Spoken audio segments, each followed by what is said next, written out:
The time is upon us, the final race of the Utah Motorsports Campus event. We have going on, it's the MotoAmerica Superbike Championship of Utah. And the final race for round 7 of 9 of the MotoAmerica Superbike Championship. We're in Grantsville, Utah, and it is an absolutely stunning day. The wind is howling as usual here in Utah. The temperature is perfect for motorcycle racing. And we saw one spectacular Superbike race number 1 in both classes, Superbike and Superstock 1000. And Jason Pridmore, I don't expect anything less. No, it'll be interesting to see if there's any little changes. We had a little talk to Raj in between. We know he had a couple little issues that he said he's going to try to address, and we'll see if he's done that. All right, well, a lot of things going on, a lot of excitement, anticipation, and some disappointment from race number 1. Jake Zemke's down with one rider who wished he could do better in race 1. Tony, you have pole position, but in race 1, it only equaled the 4th place position. Have you guys made some changes to the bike for race 2? Well, I'm not happy about the first race. I expect much more, but just since the beginning, I had a lot of spinning. I don't know why. And we will do the same thing as Road America. We don't touch the bike because the bike yesterday was perfect. The warm-up was perfect, yesterday was perfect, then just change the tires and try again, and we will see what happens. All right, well, good luck out there, Tony. Okay, thank you very much. All right, so Tony Elias, listen, I think I can read between the lines there. I don't think he got a rear tire that he was really happy with. Sounds like it. It sounds like, you know, when a guy says, I'm not making any changes to our bike because it worked great yesterday, that, you know, every now and then that can happen, and maybe he had a tire that was spinning really early, and that only makes your race really long. And the problem is that if you can't get out this last corner, he can't really play to his strength, which is heavy braking, and he's so good at that. But he can't get into turn 1 the way he wanted to get into turn 1. You saw him overshoot it a little bit earlier, or about 3/4 of the way through that race, Greg. He overshot that turn. It's because he's trying to run it in there and make up all that time that he's losing coming off the corners. And the way the championship was when we got in here, it was Cam Beaubier, Josh Hayes, Roger Hayden, and Tony Elias, and that just spread out. But Tony did what he had to do in qualifying, and he will start from pole again, 49.631. And then it's Cam Beaubier, Roger Hayden. So Beaubier on that Yamaha wedge between those Suzukis. And a very stacked field of talented racers. Corey Alexander looks like he's out there again, Jason. Hopefully he has a better run at it as well. Yeah, they made some more adjustments to him. They just had some problems. Then he hit a shifter on one of the curbings. So Max Flinders, Barrett Long, Daytona Anderson, like we said, Bit Barber. Good to see him back riding. Frank Babushka, Anthony Kaczynski, Sam Verderico, Darren James, and Roy Holster are going to round out our grid. But you can see again, look at that guy, number 4. He's back out on his warm-up lap trying to get those tires hot, but also just trying to get himself going. Now, real quickly, too, I had a chance to talk to Kyle Wyman after his incident in turn 1. He did hit his engine case like we had speculated. It was pretty easy for me to see, and he is on his backup bike. So we'll hope to see the lap times that he can do, see if he can get back to where he was on his other one. Here's the GoPro HeroCast live camera as we're shooting out the back of Broster Chicken Road Race Factory's Jake Gagne. There's a look at the number 50 motorcycle.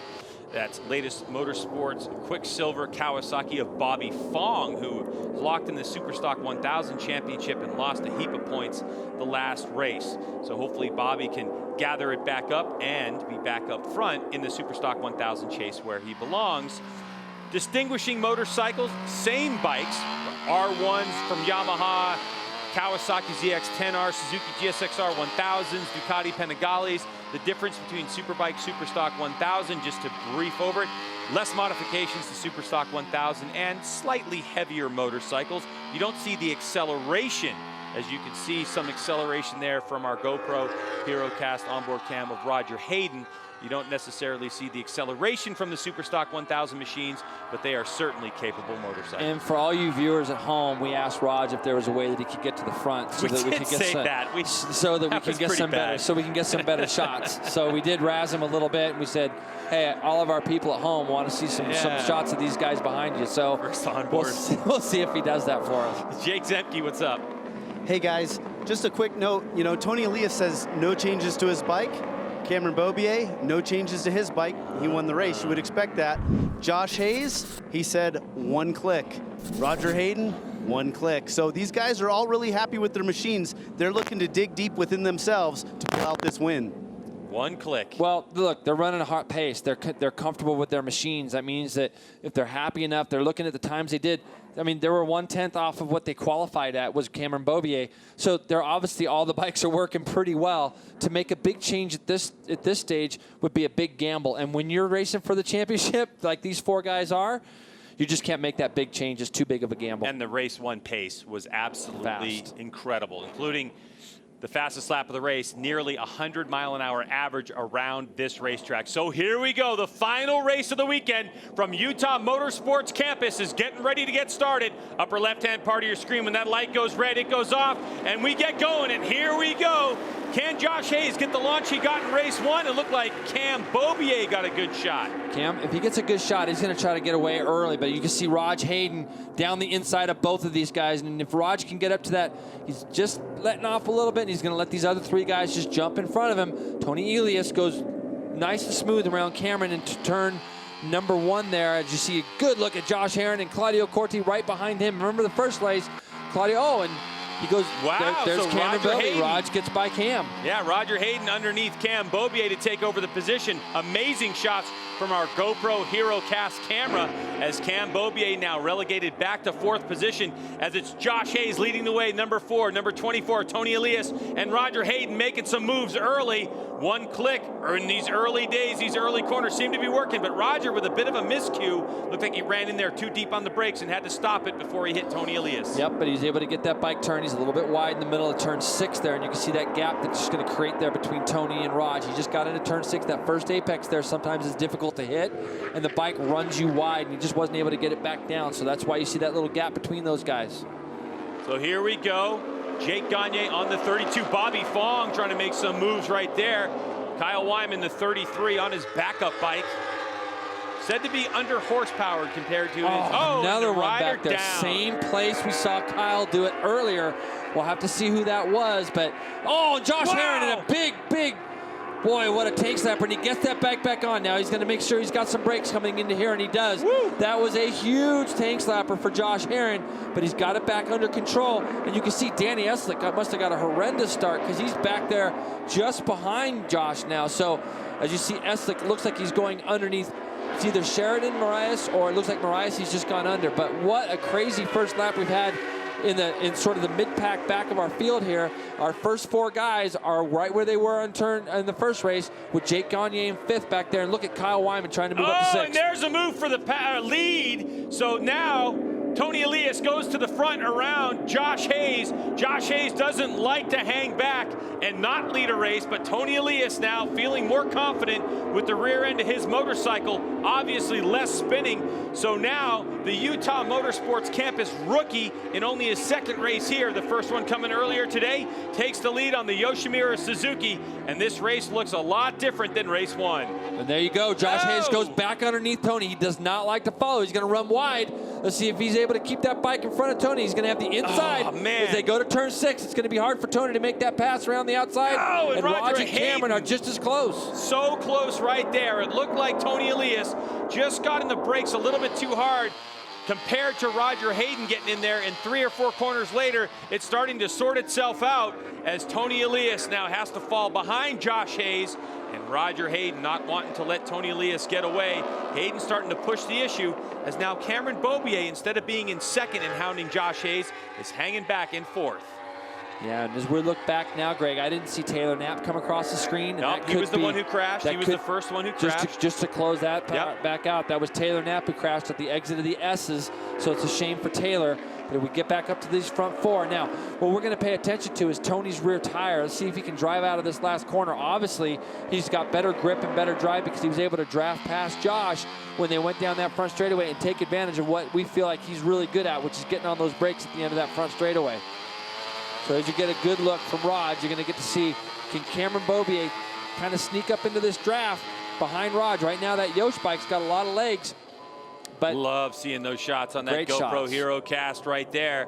As now Roger Hayden, boy, it looks like from what we're looking at. Oh, it looks like someone's off. So it looks like Josh Hayes all of a sudden, a huge mistake from Hayes. He runs right off in turn number 1. Evasive action by the Yoshimura Suzuki team.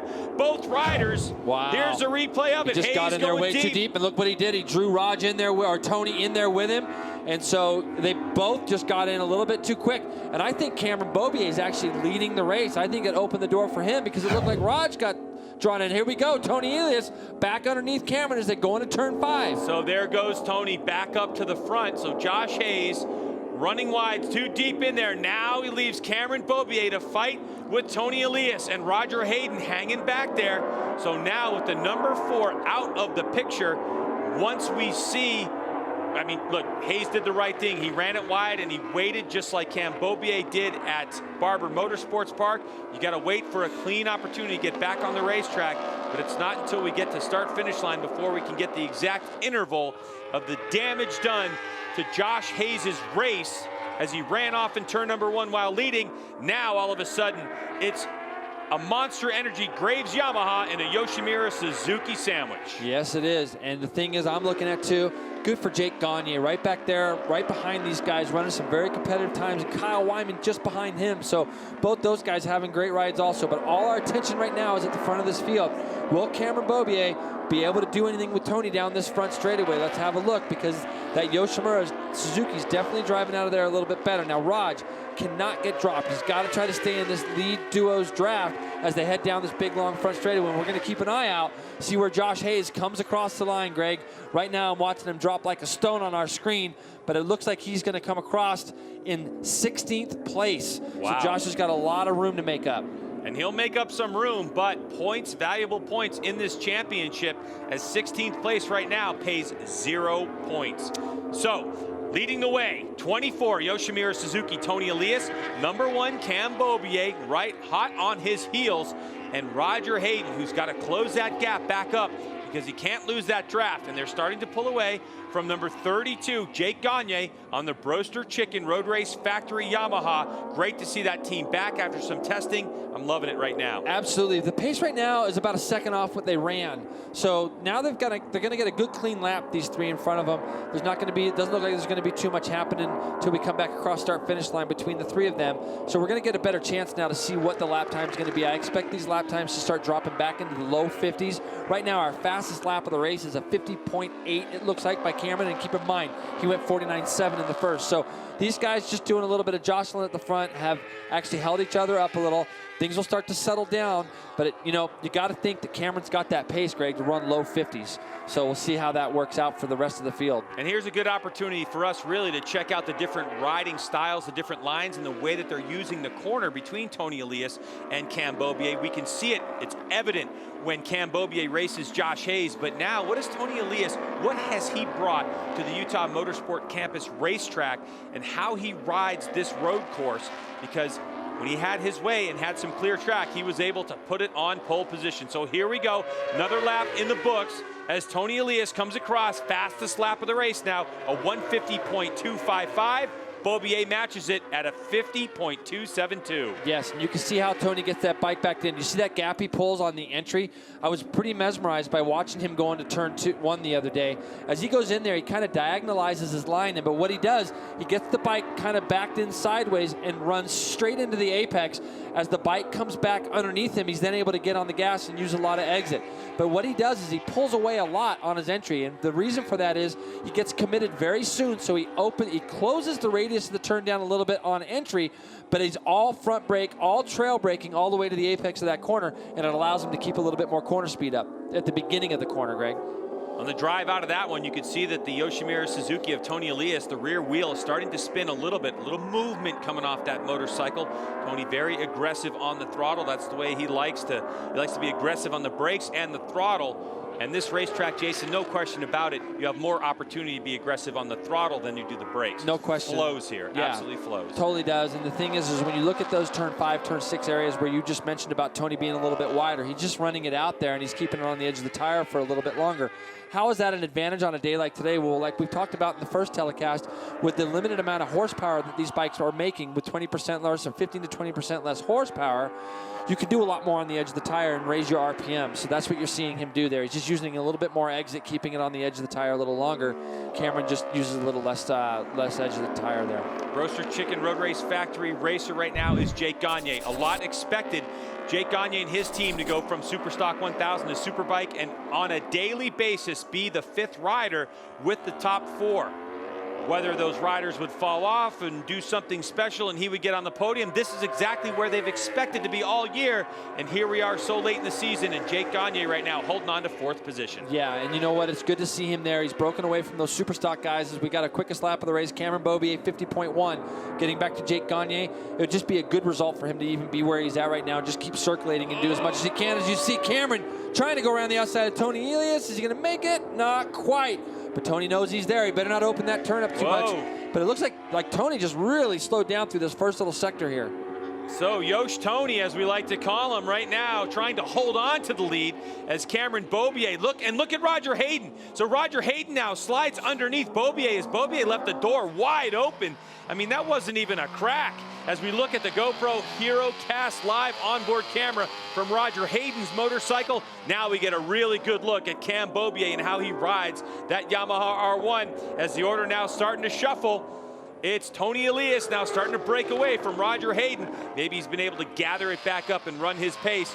Look at the #1 plate in 3rd spot and losing touch, at least in this section of the racetrack. They're able to close him right back down. Not worried about Cam. He's got pace. He's a smart kid. He's a smart rider. He's going to sit back there and watch what these two guys have. We still have 13 laps to go. There's no hurry. And as long as the pace is at 50.1, 50.2, it's going to be hard for him to break away anyways. Unless Cameron feels, there you go. How about Roger them Hayden apples? just jumps right through on Tony.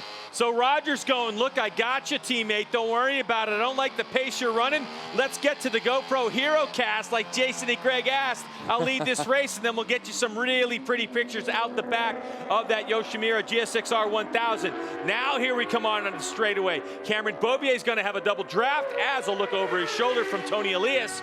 He's a tiny in stature rider, so here comes Tony using the horsepower of his Suzuki. He swings wide, and now the hard-braking duo. Doesn't look like Cam Beaubier wanted to do anything as the lead shifts back to Tony Elias. In fairness, there was no room for Cameron to do anything because Tony, when he made that draft pass, he moved a little bit further to the left than you normally would. He didn't just go by Raj and give Raj no room. He gave him a lot of room. So it made it to where Cameron had to really think about what he wanted to do there. But like I said, we're only on lap 7 of 18. Cameron's going to sit back there. He's going to use his head. He knows where he's at. He saw his teammate, who was the closest in the championship, run off. So he's just going to play that game right now and just watch what these two guys do in front of him. So keeping an eye on the lap times. Jason, you talked about it being slower. Last time around, 51.4, 52.1, 52.1. We've seen times in the low 50s, 50.1. So definitely they slowed down that lap. And by the way, folks, the Josh Hayes ticker, he's up to 11th spot and in traffic doing 150.7. So he's able to claw a little bit back from the leaders. The last check, 9.8 seconds back. So Hayes on a charge right now. So if these guys keep racing with themselves and slowing themselves down, that's at least going to give Hayes more opportunity to get closer and closer and closer. Well, I'm not saying it's impossible, but it's going to be tough, but it's not impossible. Well, the hardest thing for Josh right now is he's got to come through a lot of very, very fast riders, the likes of Jake Gagne, Eslick, Heron, Schultz, Kyle Wyman, Corti, and Fong. And as you get closer to picking each one of those guys off, these guys aren't going slow. They're in the 51s themselves. So Josh is only going maybe a second quicker than them. But to get through them and then try to get to these guys is going to be a tall order. Josh would do fantastic to get himself a 4th or 5th place finish here, but I reckon that's even going to be really difficult. Left part of your screen, number 24, the look over his shoulder yet again. Number 24 is Tony Elias. His teammate, number 95, Roger Hayden, behind him. Number 1, that is Cameron Beaubier. Josh Hayes, if you're just joining us, was leading this race a couple of laps ago. Went extremely deep into turn number 1. Felt he couldn't make the corner, had to stand it up, run it off in the weeds, do a little lawn mowing. Able to get it back on the track in 16th spot, and he's worked his way now up to 9th place. So Hayes on a charge, trying to minimize the damage. Boy, the question really, I think, is can he get close to Jake Gagne? Jake Gagne now is 6 seconds back as Josh Hayes is 10. So it's about a 5.5 second gap from Josh Hayes to Jake Gagne, who's in 4th spot. That would at least minimize the damage as much as possible, even if Hayes can't get in touch with these top 3. Yeah, I agree with you 100%. I think that Gagne is within reach for Josh. He's just going to have to keep his head down because doesn't want to lose too many points here. If he finishes 4th, he's still going to lose some points. It's going to help Cameron a lot. But the fact is, these two Suzukis, if they can keep Cameron behind, it's not going to hurt Josh as bad if he can get up there to 4th place. And it seems so redundant for us to keep talking about points, but the thing is that we've never had a championship this close. Yep. You know, 5 races left. We got 4 guys legitimately with good chances to win the championship. And hours ago, when we started live coverage here on BN Sports, we talked about making a mistake is going to cost you the championship. So it's not only you have to win races, but you've got to stay mistake-free. And there's Josh Hayes. And now Hayes looks like he's right on the back of Josh Herrin. Oh, and he is twisting the grip. He is really trying to push hard. You don't win the championship on your best days, you win them on your worst. And this is a bad day right now for Josh after running off the track in turn 1. But look at the guys he's got to go by, and he's actually going a full 2nd a lap, 2 seconds a lap faster than these guys. He wants to make very quick work of these super stock riders so that he can try to go down and chase Jake Gagne. And you know, with Hayes going through this super stock battle, he might have an impact on it from this standpoint.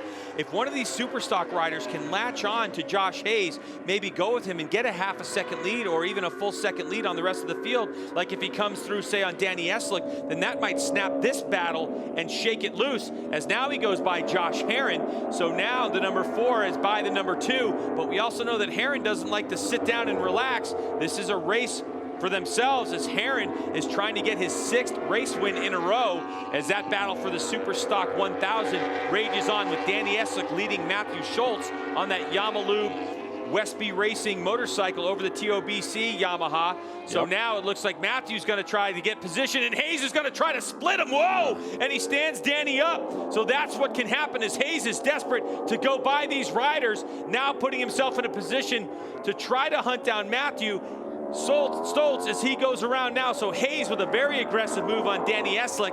And I can tell you, those riders right there probably going like, why are you here? Yeah, why are you here? There he goes. Now Hayes around Matthew. That Superbike power, the acceleration was just being able to go out and let these 3 guys get their battle back together. You see Danny Eslick jumping on the back of Schultz as they go into the attitudes. Little touch, little love tap right there. So Danny Eslick now back in front in the Superstock 1000 battle. Yeah, he lost position to Hayes, but he's leading that Superstock 1000 race right now. The best time to attack someone is after they've been passed. So once he saw Josh go through on Matthew, he thought, I'm going to attack him right now too, because you have a tendency to just let your guard down when somebody goes underneath you. But you got to be careful, because if there's somebody right behind that person, they're going to try to take advantage of it too. As we go back up front, we'll keep track of Josh Hayes, but we go back up front. Tony's trying to make a little bit of a push, 50.2 this last lap. And he's getting away from Raj ever so slightly. But Cameron can't do anything with Raj as they go down into turn 1. You can see how Tony gets that bike backed in, and he pulls that little bit of a gap, gets the bike turned, and he gets it accelerated extremely early on the exit of turn 1. Roger Hayden fighting the motorcycle on that transition. By the way, that Josh Hayes pass was for 5th place. That's 11 points in that championship.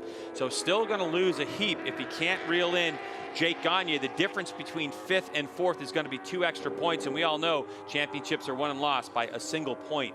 So it's Tony Elias on the 24, Yoshimura Suzuki. Behind him, his teammate number 95, Roger Hayden, and the reigning champion, Cameron Beaubier, out of Northern California, on that Monster Energy Graves Yamaha. Now, not as tight as we saw it in race number 1. These riders still all within striking distance, but it looks like Tony Elias right now is the one in control. He is really trying right now. This is where he's just put his head down, and you can see he did his fastest first split of the race here. This lap, Raj has done the fastest first split of the race, period, amongst everybody. And that second split, though, Tony opened up 3/10, and Raj is slowly trying to creep back in on that. So we didn't see anything, but maybe Raj has made a little mistake in that second sector, but he's doing his best right now to close that gap back up to his teammate. Rear wheel in the air momentarily while Roger Hayden gets on the binders. Look, what's up, Jay? Do you remember earlier on we saw Cameron running wide a lot in turn 13, and we were talking about how he's going to have to try to control that speed down to go with Josh Hayes on the front straight? Yep. That was the first time I've seen him actually run pretty wide in the middle of turn 13 there. So this pace is pushing, and I really felt like Cameron, if he got to the front, he'd be able to run some quick 49, minute 49 type laps. Roger Hayden, 49.9 that last lap. Wow. 50 flat for Tony Elias. And how frustrating. Tony Elias just did a 150.000. Roger Hayden did a 149.991 for the fastest lap of the race. He only got less than a 1/10 of a second back. Yeah, but he's really good through this section. Look, he can really close up, and this is going to be another very fast first sector.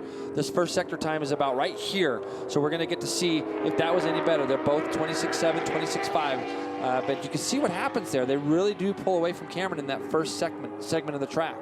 So Roger Hayden now with the bit between his teeth, trying to chase down his teammate, but Cam Beaubier able to suck right back up on the rear wheel of Roger Hayden in that section as Roger continues to struggle, putting the power to the ground. Boy, compared both motorcycles, both Yoshimura Suzukis compared to each other right now, Roger is moving around a lot more. And something happened there, because look at this gap again. Tony's got this gap through turn 6. He's pulled away about half a second or more as Cameron just runs his fastest second sector, so he pulls back up on these guys in the first couple sections. So really what we're looking at here is we're looking at 3 riders, all three really good in different parts of the racetrack. And Cameron's really good through the middle part of this track as he pulls up on the back. As we go back to our GoPro camera here on the back of Roger's bike, our HeroCast Live, it gives us a chance to look and see what Cameron's doing, and there's nothing that I can see really that's preventing Cameron from going faster. Let's see if he's able to keep the bike tighter through this turn, this lap. Yes, he is. You can tell that's the lap there. He didn't release that corner as early as he had the lap before, and he was able to stay right behind Rog. Now, Rog closes up on the back of Tony all through this last segment, but for whatever reason, when they get to turn 6, he struggles. Onto the front straightaway we come.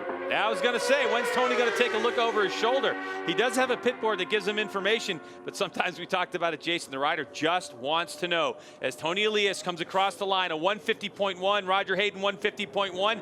Fastest lap of the race going to Cameron Beaubier, a 49.962. So Cam has found his rhythm. And how about Josh Hayes now? It looks like he's going to draft and pass the 32 of Jake Gagne. So now Josh Hayes, with all that work, works his way back into 4th place. And you know what? That's a great result for Josh right now, because he's working hard, but he's obviously found something with his motorcycle that's made him very comfortable. I've been watching his lap times consistently in the 50s going through traffic. So we'll see if he's able to drop the hammer in here, and it's going to be obviously very hard for him to close up on those guys. They're 12 seconds up the road, so he's about as far up as he's going to go. But this race is far from over. We got 7 laps to go, and anything can happen with that lead 3. Anything can happen, especially when we get down to the last couple of laps, and we're going to see these gaps, if there are any, start to close down, and riders going to be jostling for position and trying to figure out what their race strategy is going to be in the closing laps. So it's Josh Hayes that could collect it all as he's worked his way from disaster up into 4th spot. 13 points would be the haul for Hayes if he can hold on to this position. But if anyone falters in front of him, Tony Elias, Roger Hayden, or Cameron Beaubier, he's going to get more in this championship. So Josh Hayes shakes off what happened a few laps ago in turn number 1, and back up front we go, which is where Josh was before he ran off the track. Yeah, and all 3 of these guys have all shown that there's an accordion effect. When somebody makes the slightest little error, they're able to pull that time back, Greg, and they're able to close back up again. And we got some great shots here again of Cameron. He's close enough to Rog this time as they come onto the front straightaway. Rog gets that power down on that Yo Suzuki. See if Cameron's able to pull out of that draft as they come down this front straight. Our long shot gives you a good idea of just how long they're on this straightaway at Utah Motorsports Campus, as Tony Elias loves that rhythm of going sideways. Kind of reminds me of JD Beach in the Supersport class and the way he likes to approach that corner. Yeah, and what it really looks like, it helps Tony get the bike turned, and the gap that he pulls there on those guys on the entry to the turn 1 is significant. And why is that significant? Because if they come into the last lap and somebody tries to draft Tony down that front straight, he has the ability to run it in there a little bit deeper. So as you see, that turn right there is so fun and so underrated here. Turn 4, that's wide open on a Superbike or a 600. You're just going through there with your chest on the tank. It's a good turn. Going into turn 5 here, this opens up again. And this is kind of where we see Tony do really something in turn 6. He's able to pull away from Rog and Cam a lot in the middle of turn 6. He just gets his bike turned so early, and look at the gap he pulls. Incredible, holding it nice and tight like that. The bike just wants to rip around the corner. You know, and we look at when Tony Elias slides that rear tire as he's going into the corner, and some of you may be wondering, what does that do to the heat of the tire? Is it going to cook the tire? We know from having 2006 MotoGP champ Nicky Hayden in the booth at Barber Motorsports Park that they had heat sensors in the tire and they would measure that. And he said, nope, not a problem at all. As the tire slides over the top, it doesn't create any extra heat and it doesn't abuse the tire. Wow, Tony Elias, little sloppy on the front end of that motorcycle, a little bit of a tank slapper, but hold on to it, no drama there. Yeah, just under extreme acceleration there. Then you're going to see that bike just shake around a little bit and a couple little bumps here. Miller's still in fantastic shape, I think.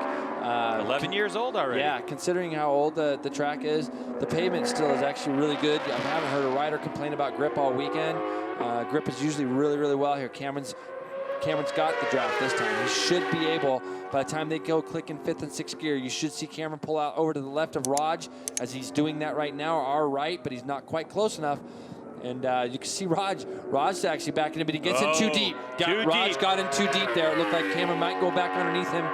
Josh back here 15 seconds back, and nope, Cameron wasn't able to do it. So Roger was able to square that corner up. So Roger collects it back up right now, but you can see the gap a little larger than it's been through this section of the racetrack. We're through turn 1, 2 into the 3, 4 area. So the first bit of this racetrack, some of the most fun, riders talk about it as some of the best 4 or 5 corners in all of racing. Especially here in America, no question. You know, on our series, it's you know, this place has a lot of really fun places, a lot of fun corners. It makes for great racing here as we're watching. The Cameron's going to try to go underneath Raj. He's seen Raj run it so wide, and what a great photo, what a great shot rather. But he's seen Raj run wide there a couple times, and he's seeing the gap that Tony's pulling out there. So Cameron wants to try to get by Raj in the turn 6 area. Spectacular GoPro HeroCast shots as we are testing this system this weekend in conjunction with GoPro here on beIN Sports to bring you onboard shots. And you get to ride along with Roger Hayden, who's in position number 2. He's second on the racetrack right now, and he's trying to hunt down his teammate, Tony Elias. Roger Hayden with his first MotoAmerica Superbike win coming last weekend at Barber Motorsports Park in race number 1. He is hungry for more, as his teammate, Tony Elias, has already logged 4 race wins so far this season. And Raj kind of told you, Greg, didn't he, before the start of the race? I think you remember you telling me that he felt that Tony was going to be very strong and hard to, you know, he felt like that was going to be the guy he was going to race against, yeah? Yeah. There's a look at the pit boards. That's information that comes from the pit that will tell the rider what's going on. The +00 meant there is no gap behind you. And who is behind Tony Elias? Number 95, Roger Hayden. So that bit of information going to that rider. Now, one thing I think about Tony, Jason, you tell me what you think about this. Every time Tony has a look back on the straightaway, I often wonder to myself, is Tony trying some different things coming out of that final corner, and what's the net result of that? I'm going to take a look back and see maybe if he's looking at some type of line or some type of drive, trying some things. That's going to be the way to test it. The only way to see is to look behind. As they come through some lap traffic right now, number 46, that's Roy Holster.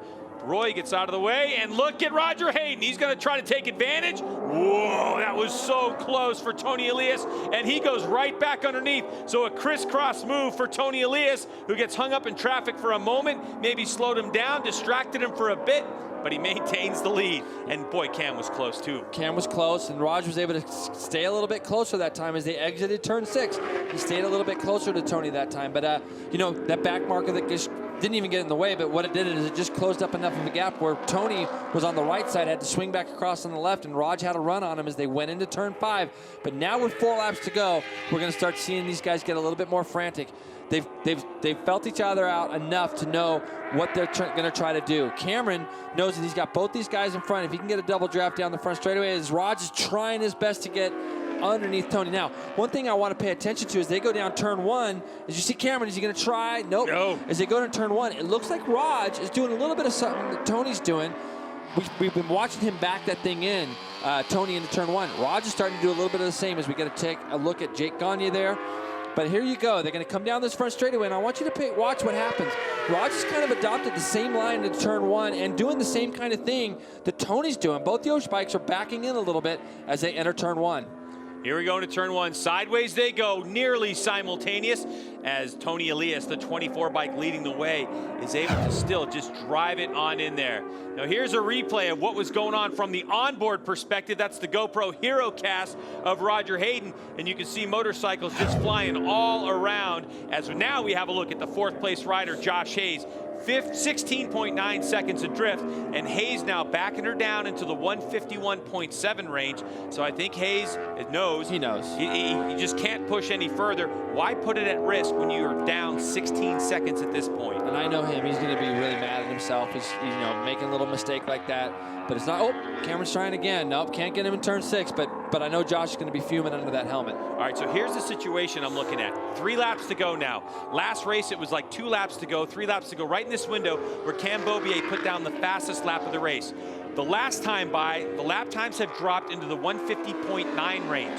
So at this part of the race, last time, they were still in the 50.4, and Cam was able to rip off this 49.7, I believe, was that time? Yes. So the question is now, at this point of the race, does Cameron Beaubier, has he been sitting there? Does he have anything left like he had in race number 1? Or has this been too much pressure, too much pace, and he might not have the tire to try to get to the lead and rip up front as he has a look up the inside of Roger Hayden? I love that line that Cameron takes out of that left to that right. He just straight lines it. We were over there watching there too the other day where Jake and I, and we noticed how straight line Cameron gets that bike in there, and that could be a spot where he might try to pass Raj the next lap. You see Tony have another look over his shoulder. They're coming up on a tail ender there. Let's hope that everybody gets by him before they get down into turn 1. It looks like they do, but you can see both those Yosh bikes are doing the exact same thing. Tony's in a little bit deep here, Greg, just a little bit. A little bit deep. Is that going to affect his drive out? Nope, he was able to yar it back down, but Roger Hayden may have seen a little bit of something there from Tony Elias, as Elias now is starting to push really hard, and Tony can push so hard where he can make a mistake. So Roger knows his teammate at this point. They've been racing together all year long, and trust me, Roger's not looking at his teammate Tony Elias and saying, oh, it's the Moto2 champion. Oh, he's won MotoGP races. All Roger's looking at right now is, I got to get this guy. And Tony's starting to leave the door open ever so slightly. There was some chatter there out of Tony's bike when he started tipping it into turn 5, and you can see it put him in there just a little bit wide. But this is the real corner of the race for me, for Tony. He's so good out of there that unless one of these guys can get in front of him, if he leads coming out of that corner, it's going to be nearly impossible because he pulls such a big gap. Right, and if he continues to lead like he's doing right now, he has his line choice and he has his way through that corner. If someone's in front of him, they're possibly going to slow him down because he's not going to be able to take the flowing way that he's doing it. So now look how close they are. Through the attitudes they go on that GoPro HeroCast camera, and now Cameron Beaubier looks like he's wanting to make a move.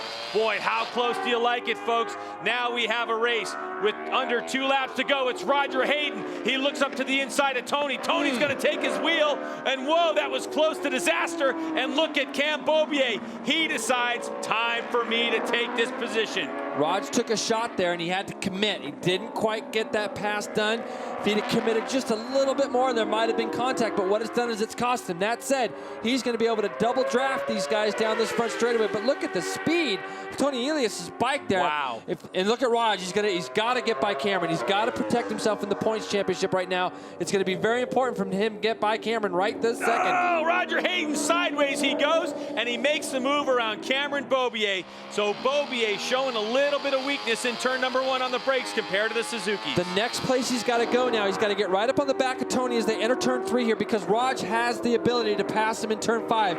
If Raj can pull this pass off in turn 5, he can win the race. Tony's so good through turn 6, and here we go. Cameron's even going to try. Cam trying hard, rear wheel all over the place, as now he goes sideways, and Roger can't get it slowed down. That might be the race for Hayden. So now it looks like Cam Beaubier trying desperately to turn that Yamaha with the rear end of the motorcycle, as Tony Elias not even looking at the drama. It looks like Roger Hayden's race might be done, JP. Yes, it does. I don't like the body language there. It looked like he got in there a little bit too deep, and he just wasn't able to get the bike turned, and now he struggled to get through turn 6. But Tony Elias is running a perfect last lap as of right now, but Cameron will take a shot at him, and if I had to guess anywhere, it's going to be from turn 13 to turn 14. Cameron's extremely good all through this section. He's going to draw up on the back of Tony as they exit turn 11. He might take a shot at him in turn 11, as you saw Raj try to do it the last lap. He's got a great drive, Greg.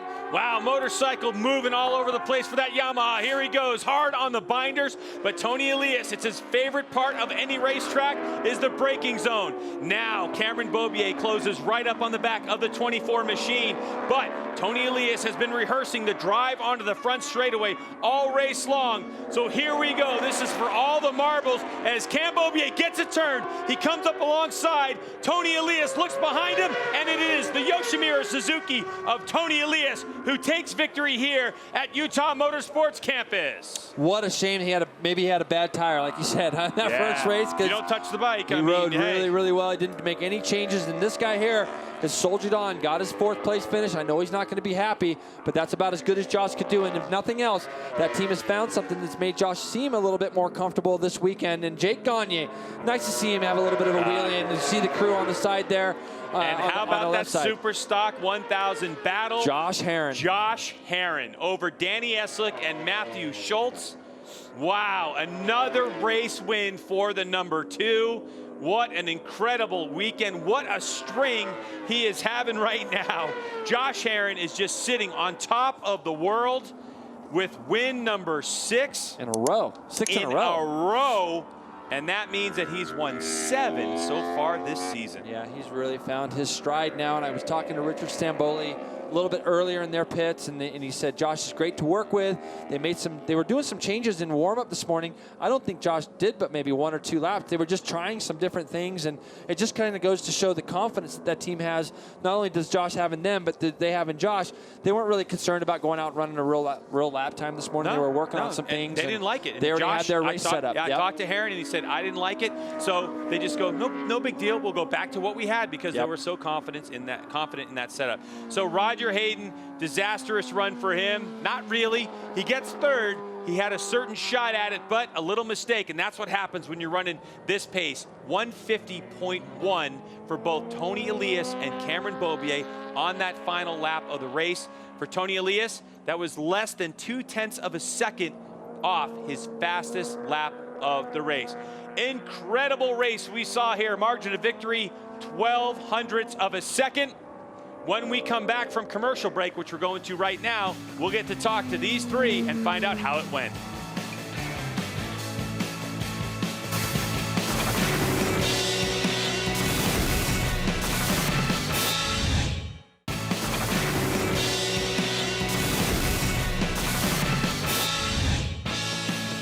And we're back at Utah Motorsports Campus, UMC, as they like to call it around here, as we have wrapped up our incredible race action here in the MotoAmerica Superbike Championship of Utah. A good look at Tony Elias with Rich Doan. Yeah. Let's take a look at the race results. If you're just joining us, you just missed a good one because both finishes in Superbike and Superstock 1000 were very close as Tony Elias takes it by 0.120 of a second. Roger Hayden less than a second behind. Josh Hayes recovering to 4th. Jake Gagne, great result for that Superbike team in 5th. And how about the margin of victory between Josh Herrin and Danny Eslick? Just less than a half a second separated those two in the Superstock 1000 battle. Matthew Schultz again on the podium. Sheridan Marias finishing 10th. Great. Good to see him back after being out with a head injury. Kyle Wyman on that backup Superbike in 11th spot. And Braden Elliott with a good points-paying position. He gets 3 for 13th. Yep, I really like Braden. Claudio Corti with a really bad run in 14th place. Something must have happened to him. And as we look further back, Anthony Kaczynski. Hayden Gillum struggled all weekend long. Had a good chat with him this morning. Daytona Anderson obviously didn't finish. Darren James, Corey Alexander had a bike I think that was overheating a little bit. We saw Taylor Knapp crash very early out of the attitudes. We hope to see all these riders back at Mazda Raceway Laguna Seca in next week, actually, which is going to be just about 2 weeks. But let's go down to Jake Zemke, who's with our 3rd place finisher in the Superbike class. We're down here with Roger Hayden. Raj, man, what a battle you guys were having up front there. Yeah, for sure. It was a good battle there. I knew that last section I was a little faster than Tony, and I wanted to lead the last lap and try to make a move, and I just didn't get by him enough, and then Cam got by me, and it was a good last lap. I tried to get by Cam in turn 1, and then those two were crossing up. I didn't really have anywhere to go after that, but I got to thank the whole Yoshimura Suzuki crew. They did a great job this weekend. We were in the hunt for both races, and now we move on to Laguna. Yeah, you looked really good at Laguna last year, Rod, so congratulations on your 3rd, and look forward to the race in 2 weeks. All right, thanks. Chewing on his lower lip there, probably a little bit mad at himself. I don't know. I don't know. Yeah, it's dry up here, too. Very, it's very dry There's here. no question. And going from Barber to here is quite a difference. Raj, he's riding great this year. He really is riding really well, and it's just a shame that you know, there's so many races he could have won this year that he's been right there on the door. And it was good to see him get that win last time out. And we'll head on down to Jake Zemke. Hey, we're here with Cameron Beaubier. Cam, you know, you just came up just that little bit short, but you were looking real strong there at the end. Thanks. Yeah, I mean, at the beginning of the race, I got shuffled back to 4th, and I was trying to work my way up, and everyone was passing each other, stuffing each other here and there, almost every corner. So I was just trying to find my rhythm, find my pace, and honestly, I was struggling really bad on the brakes. I couldn't brake as deep as those guys, but it's good for, I don't know, it's good for the future. I'm gonna change up my setup on the bike a little bit, maybe run a little stiffer front end for these hard braking tracks. But yeah, learned a lot this weekend, and happy to come out of here with a points lead 1-2. All right, well, congratulations, Cam. Thanks.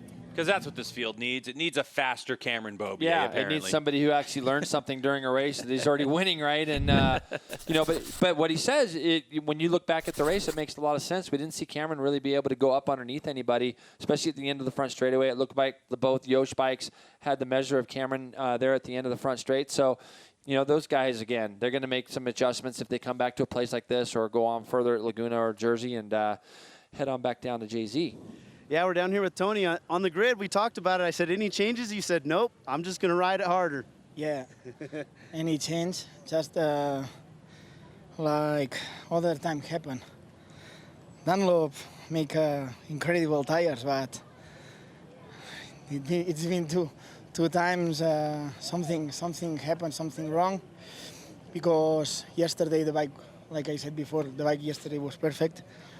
Then the first race for me was impossible to follow the group.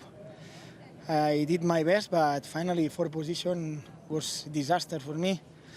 Then we decided make any change, just change the tire and try to fight again. And it was incredible because my pace alone was always 50.1, 50.2, 50.0. Trying to get some gap, but these guys are really tough and they didn't let me go, but I play my game. Finally, it was okay. We win again. But well, I'm happy for this race. It's one more victory. But today I'm very disappointed because I lose 10 points. Very important points for the championship. Then we are a little bit more far. We will see next race. Well, keep on fighting, Tony. We know you will. Yeah, I'll continue fighting till the championship will be finished. It's not finished yet. Then we will see. Congratulations on your victory today. Thank you very much. It's hard to be disappointed after you win, but I know, hey, this guy's here to win a championship. He's not just here to just win races. He wants to win the championship. And, you know, it's frustrating. Every now and then you might get a tire that just isn't suitable or doesn't feel right for you. It could be out of round, and it could spin on the rim. It could be a number of little things. But, you know, obviously he's a little bit disappointed in that first race. He felt like he had some grip issues, and in the second race he went out and won the race. And no excuses. He shows up here. He's never been to these race tracks. He's on a quote-unquote older motorcycle, and he's just not making excuses. He's just going out there. He's moved up to 3rd. As you can see now, Cameron Beaubier has got an entire race win ahead of him, but it's Josh Hayes, Tony Elias, and Roger Hayden that are only separated by a point apiece. So Cameron Beaubier is not out of the woods yet. There's still 100 points that remain to get in this championship for this class. So it's still going to be a fight all the way down to the last, especially if Yoshimura Suzuki or Josh Hayes figure something out between now and Mazda Raceway Laguna Seca. And one more little thing you got to figure is all 4 of these riders know they're going to be on the world stage at Laguna Seca in a couple of weeks. All 4 of them know that. And, you know, all 4 of them have a point to prove. And I think Cameron more than any of them. He's going to see his team he just rode for back in England, the Pata Yamaha team. So he's going to want to show, hey, look I'm going to go win both these races at Laguna Seca and extend my championship points lead. And I know Tony and the rest of the boys are going to have something to say about that. So look at your championship point standings, and you can see on back through the field as some of these riders who were able to score a point here or there. Chris Ulrich, of course, in 30th spot. He'll remain there for the season because he is retired. A good wide view of the Tuella Valley and the American flag flying in this gentle breeze that we have going right on. now, for sure. But a look at our Dunlop podium.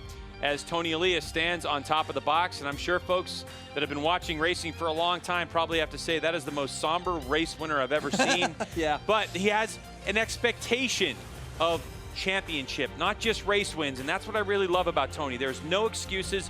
He just wants to win races, win championships. Doesn't matter that he's here new, that he's on this Yoshimura Suzuki, that he's on Dunlop. Doesn't matter. He's just having a good time. Yeah, he really is enjoying himself here, but I understand, the frustration, and people might misconstrue his disappointment of winning that race as something other than just, being a little bit too somber, but the guy's trying to win a championship. He lost 10 points today. Yeah, he certainly did. All right, we'll take a break. On the other side of this commercial break, though, you don't want to go anywhere because we're going to hear about the Superstock 1000 races and Josh Herrin, who's on a streak.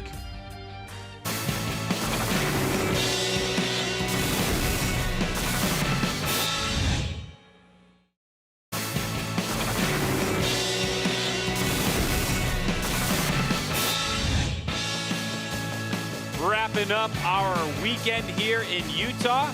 And if you're just joining us, well, shame on you because you missed some spectacular race action between yesterday and today. If you're just joining us because you didn't know that we're doing Friday, Saturday instead of Saturday, Sunday, well, that's too bad. Let's take a look at the racing right now. These are highlights, Jason, from the race that just happened. Again, great start by both the Yamahas. Josh Hayes got a little bit better start the first time, but both these guys were going to go off into turn one. But Tony Elias and Roger Hayden, you see Raj on the inside, Jake Lewis on the right, even on the left of him. We didn't get to talk about him hardly at all, but you can see Josh Hayes took the lead early with Tony following him, and we saw this crash. Taylor Knapp, same place we saw poor Kyle Wyman do it in the race prior. The curbing maybe caught out Taylor also. So they come out of this turn, watch Josh Herrin. He gets off the edge of the racetrack 2 times, not once, but twice. And then we saw this battle for the lead. Josh Hayes sliding himself back underneath Tony Elias with Raj Hayden trying to look for a window himself there. So for a few laps there, Josh Hayes was leading as you saw Tony come up back underneath him. Then Josh made this huge, crucial mistake down in turn 1, ran off the track, left it up to these 3 guys. And these 3 guys were going to battle for the rest of the race. Tony was just so good into turn 1, and he had grip on the exits. And you can see him here coming across the line. He had some room to spare, Greg, and for sure he was able to drive it off the corners a lot better. Congrats to Tony on his 5th win of the year, I believe it is. Yeah, 5th win of the year. Yoshimura Suzuki's Tony Elias with the victory. And he's happy, of course, to win, but Tony has the long view. He likes to take a look at the big picture, and getting out of here 10 points adrift really makes him a little bit on the somber side. A good look, a wide shot to the Dunlop podium of the Superstock 1000 class, as we heard from Josh Herrin, riding high. 7 wins on the season, 6 on the year, and the champagne is starting to spray. Next race, July 8th, 9th, and 10th, Mazda Raceway, Laguna Seca. We will be in support of World Superbike, so that will be a weekend packed with motorcycle racing right here on BN Sports. You can check out more on bnsports.com. Go there and check that out. And don't forget, if you're tweeting and you're doing all that stuff, hashtag BN MotoAmerica. Well, for Jason Pridmore and Jake Zemke, I'm Greg White. Thanks for joining us here on BN Sports for MotoAmerica. We will see you in less than 2 weeks' time from Mazda Raceway, Laguna Seca.